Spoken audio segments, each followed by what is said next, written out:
Issues India going here is former National Secretary of the All Progressives Congress, Architect Waziri Bulama. Thank you for joining us. Thank you. Sorry, thanks. At the beginning of the year, your party was in the saddle, and when it came to the crucial point, you still retained your dominance at the national level.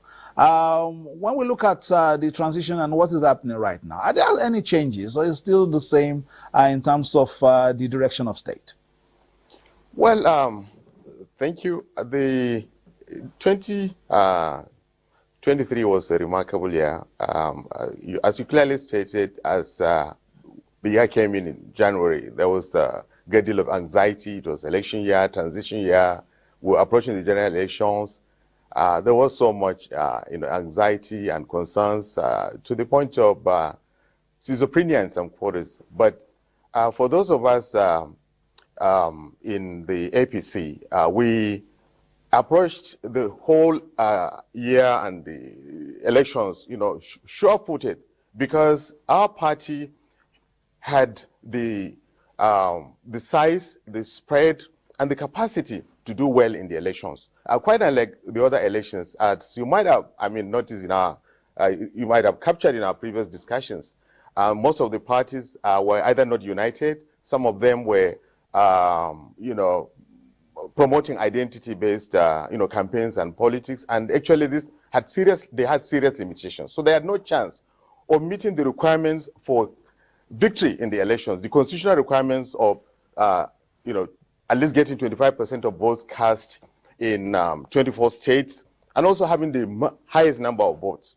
That only the APC had that kind of penetration and spread necessary to win the election, and we were very confident. Our campaign actually was issue-based because we had the size and the spread, and so we had no really serious concerns about internal schisms and issues.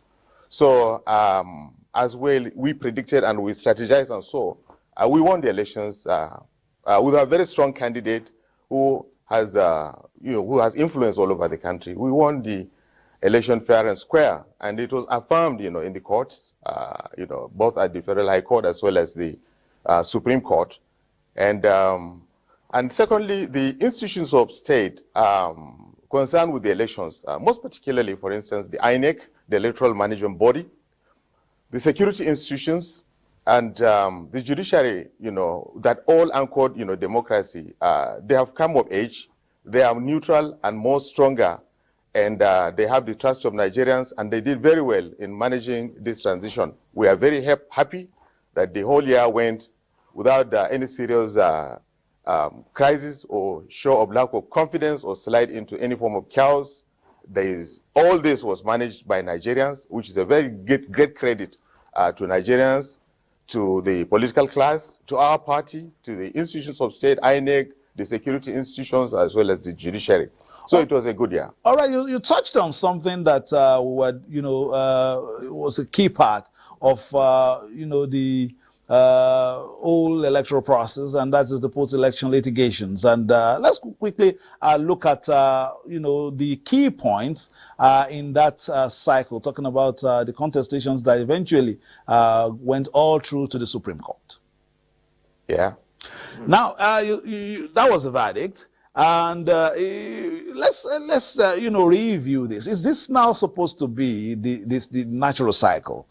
We have pre-election issues, election issues as well, and then every time we have elections, be it at the state or national level, the courts are also waiting to give validation. Oh, certainly, because the judiciary is the third, in a democracy. We have the division of powers. You have the executive branch, you have the legislative branch, and then you have the judiciary, which adjudicates on disputes. Naturally, that is the setting in all democracies, and especially in this presidential system of government that we are multi-party democracy that we are practicing. So elections, whether within the parties, the so-called primary elections, or the general elections, of course, would come up with disagreements and complaints. And it is good that instead of adopting any other, options of protest. People go to the courts to lay their complaints and go through the process of litigation to get the judiciary to judge on any case. So it is a sign of maturity, of our democracy that people, don't resort to violence or go out to the streets or, adopt, any other non-democratic means of showing their anger. It is a sign that, our institutions, democratic institutions, the judiciary, they are coming of age. So clearly, the judiciary stands as a very important arm or institution within the democracy, and they are coming of age and are, doing their work very well. And indeed, you see the quality of judgments given in, for instance, the presidential elections was so thorough, and most, Nigerians, as well as the civil society, community, the international community, all, praise the Nigerian judiciary for its thoroughness, in looking at the cases and making its judgment, affirming, the election of President Bola Ahmed Tinubu.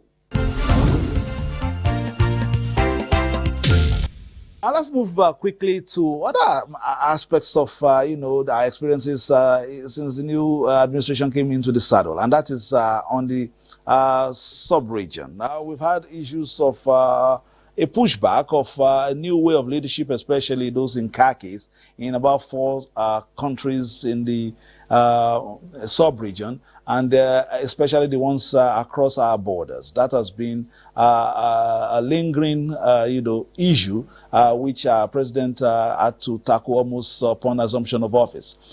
It's not resolved, but how do we move forward, especially since Nigeria provides, substantially the main leadership as far as the West African sub-region is concerned?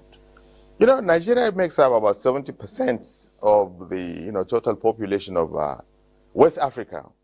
And most of these, countries in West Africa, they are no more than, most of them 1 or 2 states in Nigeria. They're not as big as even, let's say, one zone, in Nigeria.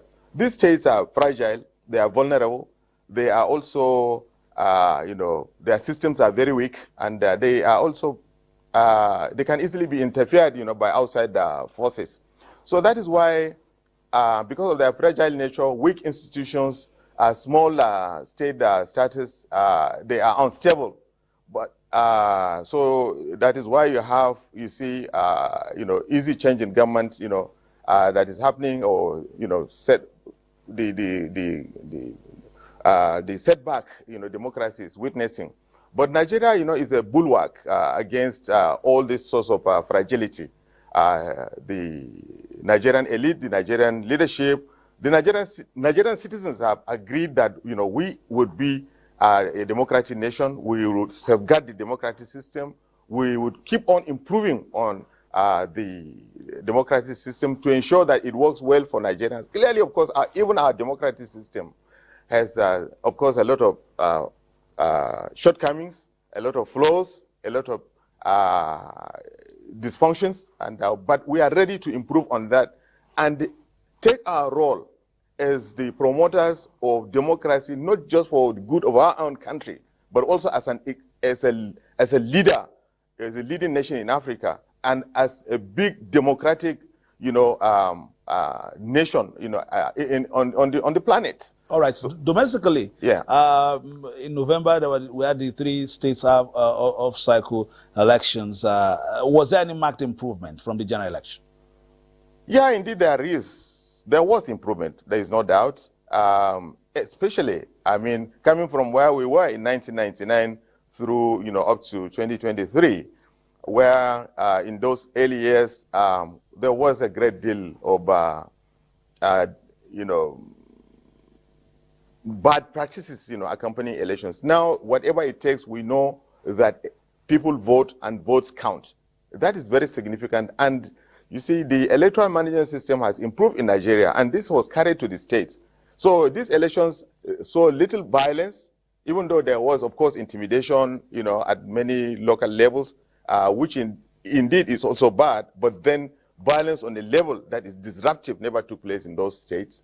Secondly, people actually voted, whether they were induced or whether they were intimidated, but elections actually took place and votes counted. But once you are induced or intimidated, there's a coloration to your participation.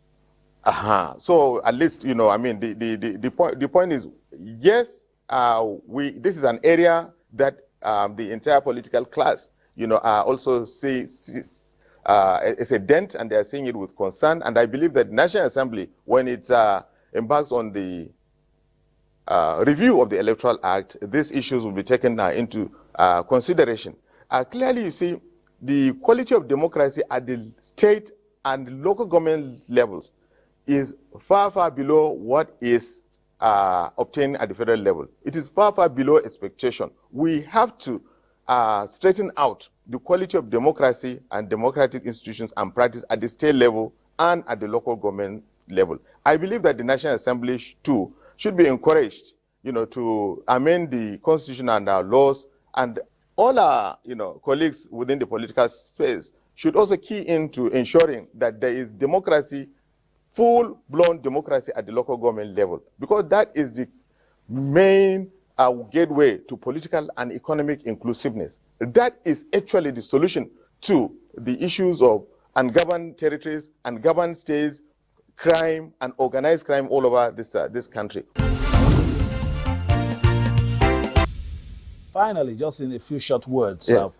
We've seen some social interventions, perhaps to cushion the effect of some of, the realities that have confronted Nigerians after some of those pronouncements. But what are your expectations for 2024? In a few short words.